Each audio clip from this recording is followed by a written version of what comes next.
So I'm just upstream from Smalley's Park, and this poor river took quite a beating here last year.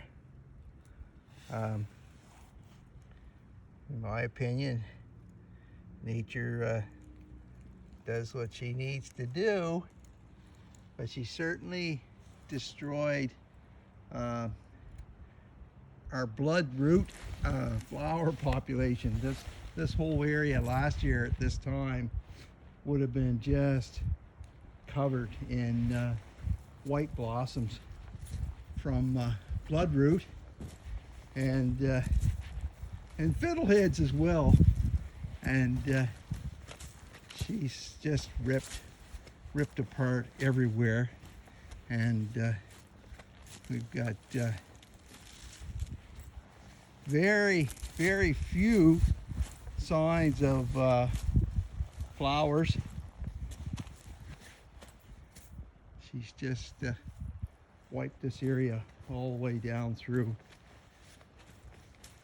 I think the water level was probably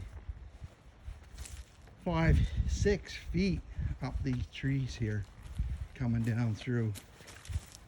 But anyway, this year, as far as this location is concerned, I don't think we're going to see too many fiddleheads or too much bloodroot.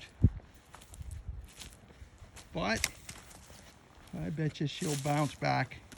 We just leave her alone. Mother Nature will look after herself.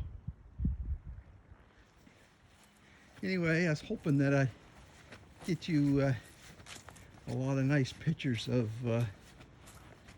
bloodroot this morning, but that's not going to happen.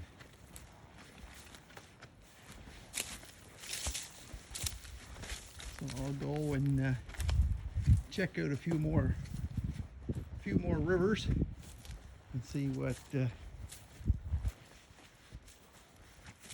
we have, what Mother Nature has to offer.